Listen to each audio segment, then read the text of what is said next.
revolutions going on in the Arab world in North Africa and the Middle East.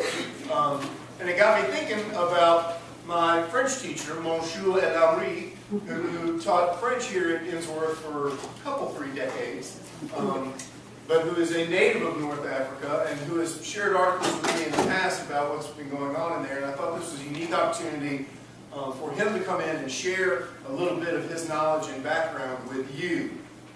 Mr. Amri was born in North Africa, moved to the United States, and crazily enough found his way to Innsworth. And many of you probably had his wife, Mrs. Amri, as your 4th grade teacher.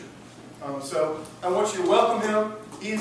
I want you to treat him just like you would an Innsworth teacher. I know he'll have time for questions at the end, but I would suspect he won't mind answering a question if it pops up in the middle, as long as we can get through the information you have. The people also have asked for the ousting of the president, whose name is Hosni Mubarak. Hosni Mubarak, like Ben Ali, has taken over from his predecessor, who was Anwar Sadat. And he's been in power also for about 30 years or so. Mistreating his people, stashing away money, and just not giving a chance to freedom of speech, respect of human rights, or anything like that.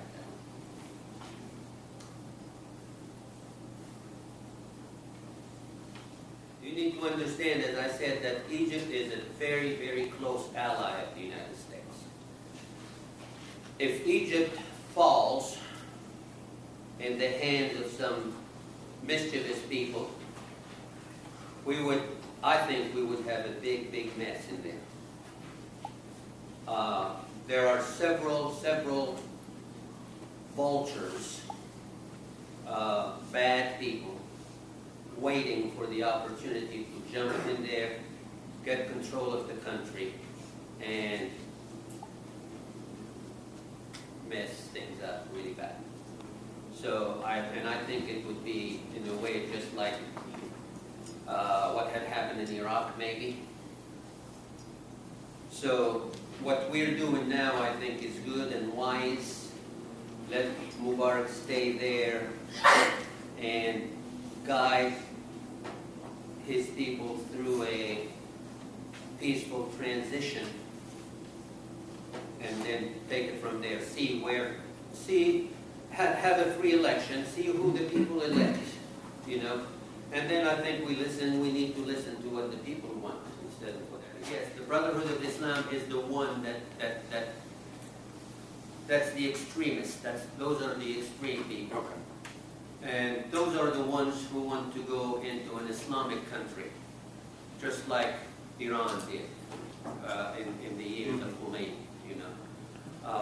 So if they were to gain control, it would be a real dangerous situation particularly for Israel, but also for the United States. Well, it would be also bad for the people of Egypt. The Egyptians don't want to go back to those. It's a people's revolution. They're revolted because they want these basic rights, So you put an Islamic government in there, and they're going to be just like the, who are the guys in Afghanistan that we're trying to... Taliban. Yeah, the women would have to wear the burqa all the time, and the men would have to pray 5 times a day, forced to pray, whether you like it or not, and women don't go to school. That's where they would go. And for a country like Egypt, it has some pretty sophisticated upper class of people in Egypt.